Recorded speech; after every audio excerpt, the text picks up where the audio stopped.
রক্ত কোনদিনও এই রক্ত কোনদিনও এই রক্ত কোনদিনও এই রক্ত কোনদিনও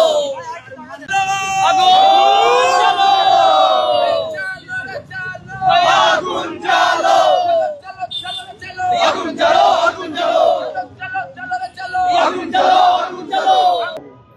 পালাগান কোনো পশ্চিমা সংস্কৃতি না, পালাগান কোনো ভারতীয় সংস্কৃতি না, পালাগান একেবারে এখানকার যে হাজার বছরের সংস্কৃতি তার অংশ। তাহলে প্রশ্ন হচ্ছে, আজকে পালাগানের একটা লাইনকে কোট করে কেটে ফেসবুকে ছড়িয়ে দেওয়ার মধ্য দিয়ে, জনগণকে উস্কানি দেওয়ার মধ্য দিয়ে মব তৈরি করে আবুল সরকারকে কেন গ্রেফতার করা হচ্ছে, কেন তার অনুসারীদেরকে আক্রান্ত করা হচ্ছে? তার কারণটা খুব সহজ। তার কারণটা হচ্ছে এরা আবুল সরকারকে থ্রেট মনে করে।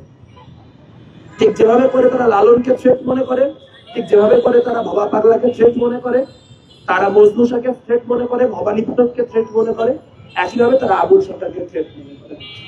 কারণ আবুল সরকারের যে গূঢ় জ্ঞান, যেই জ্ঞান তিনি চর্চা করেন তার সহজিয়া ভাষায়, সেইটা শহরের মধ্যবিত্তের বাইরেও বাংলাদেশে যে বিশাল প্রান্তিক জনগোষ্ঠী আছে, সেই প্রান্তিক জনগোষ্ঠীর মনে এক ধরনের সহমর্মিতার, সহযোগিতার এবং সংহতির বোধ নির্মাণ করে। আজ যদি বাংলাদেশটাকে তালিবানের বাংলাদেশ বানাইতে হয়, আর যদি বাংলাদেশটাকে আইসিসের বাংলাদেশ বানাইতে হয়, তাহলে প্রথমেই আবুল সরকারদেরকে নির্মূল করতে হবে এবং আবুল সরকারদের পক্ষে যারা কথা বলে তাদেরকেও ধর্মদ্রোহী ট্যাগ দিতে হবে। চাইলে এই খেলায় মধ্যবিত্ত চুপ করে বসে থাকতেই পারে, কিন্তু যারা আপনাদের মিডিয়ার মধ্য দিয়ে যেসব মধ্যবিত্ত মানুষ আমাদের কথা শুনছেন, যেসব শহরে মানুষদের বাউল এবং তাওহীদি জনতার জ্ঞান জানে কিচ্ছু যায় আসে না, তাদের একটু চিন্তা করে দেখা দরকার। আপনারা ইউটিউব খুলে স্টুডিওতে যায় শিকওয়া এবং জবাবে শিকওয়া শুনেন, সেখানে শিকওয়ায় আল্লামা ইকবাল যে লাইনগুলি লিখছেন, সে লাইনগুলি কোনো অর্থেই কম ব্লাসফেমাস না। যদি আমি আবুল সরকারের কথাকে ব্লাসফেমাস বলি, তাহলে সেগুলোও সবই ব্লাসফেমাস। এবং একইভাবে যখন জবাবে শিকওয়াতে তার উত্তর আসে, তখন সেই উত্তরগুলো শোনার পরে যে কোনো মানুষ অনায়াসে বুঝতে পারে যে এখানে আসলে কোনো ব্লাসফেমি নাই, এখানে ভক্ত এবং স্রষ্টার মধ্যে একটা নিগূঢ় কথোপকথন হচ্ছে। তাহলে প্রশ্ন হচ্ছে, আজকে যদি আবুল সরকারকে বাতিল করে দেওয়া যায়, যদি আবুল সরকারকে গ্রেফতার করা যায়, তাহলে আল্লামা ইকবাল শোনার অধিকারটুকুও আপনার থাকবে তো? কারণ আমরা জানি যখন শিকওয়া প্রথম শায়েরি হিসেবে আল্লামা ইকবাল লিখেছিলেন, তখন তারও কল্লা চাওয়া হয়েছিল, তখন তাকেও ইসলামকে দ্রোহী বলা হয়েছিল। কিন্তু কালের কি খেলা, যেই মানুষগুলি তাকে একসময় ধর্মদ্রোহী ট্যাগ দিয়েছিলেন, তারা আজকে এসে আল্লামা ইকবালকে ইসলামের আইকন হিসেবে গ্রহণ করছেন এবং একই সময় তারা আবুল সরকারকে জেলে ঢোকানোর চেষ্টা করছে। আমরা রাষ্ট্রীয় উদ্যোগে আপনার রাহাত ফাতে আলী খানকে বাংলাদেশে নিয়ে আসবো, সেখানে শির খুঁজে পাবো না, কিন্তু সারা দেশে কোথাও হেফাজতে ইসলামের কারণে লালনের গান আর ঠিক মতো করে হবে না, কারণ সেইটা শির। তার মানে আপনি যদি উচ্চবিত্ত হন, আপনি যদি একটু উর্দুটা, হিন্দিটা, ইংলিশটা ভালো করে পড়তে পারেন, বুঝতে পারেন, তাহলে আপনার সংস্কৃতি চর্চার অধিকার আছে। কিন্তু বাউলের কোনো সংস্কৃতি চর্চার অধিকার নাই, বাংলাদেশের গ্রামীণ মানুষের কোনো সংস্কৃতি চর্চার অধিকার নেই। যারা আবুল সরকারকে ধর্মদ্রোহী বলতেছেন, তারা আবুল সরকারের যে কোনো একটা পালাগানের আসরে আধা ঘন্টার জন্য যায় দেখি বা ভিডিও তুলে দেখি, ওইখানে যারা জমায়েত হয় সেই মানুষগুলি কারা? সেই মানুষগুলি সমাজের সেই ভক্তিভাব সম্পন্ন সাধারণ হিন্দু মুসলমান মানুষ, যারা তাদের আধ্যাত্মিক জ্ঞানের জন্য স্পিনোজা পড়ে দেখতে পারেন না, যারা তাদের আধ্যাত্মিক জ্ঞানের জন্য অন্য ভাষার এই ধরনের শিল্প অ্যাক্সেস করতে পারেন না। আপনি বাংলাদেশের প্রান্তিক যে মানুষ, সেই প্রান্তিক মানুষের সংস্কৃতি চর্চার অধিকার কেড়ে নিয়েছেন।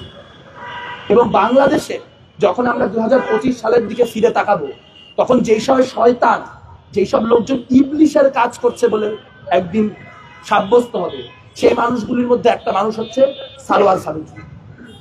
এই মোস্তফা সারোয়ার ফারুকী, এই বাটপারের বাচ্চা বাটপার, এই বাটপার একদিকে রাষ্ট্রীয়ভাবে লালন উৎসবের উদ্যোগ নেবে।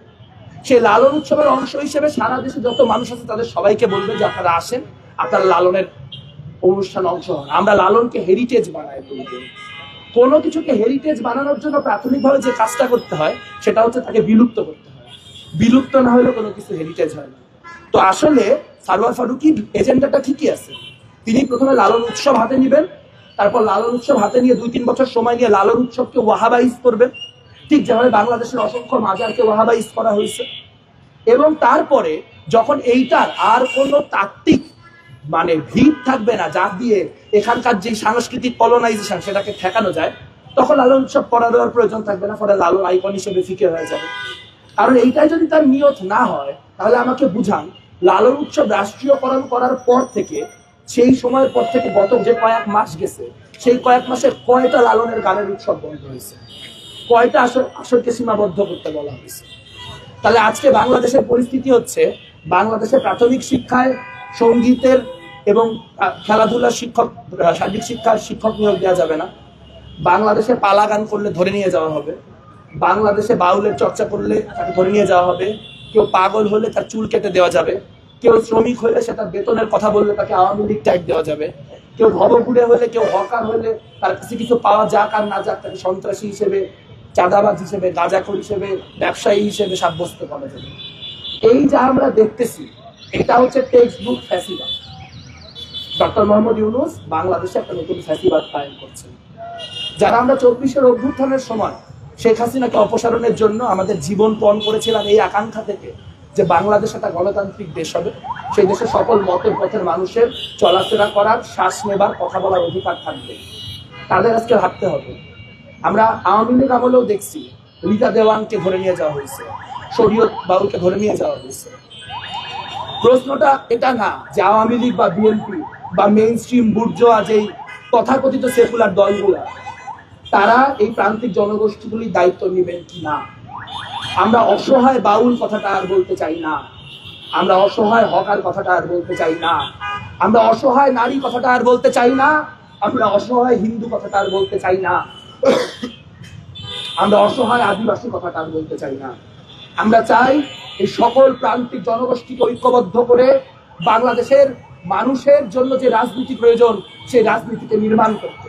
কারো ঘাড়ে ভর দিয়ে সে রাজনীতি হবে না।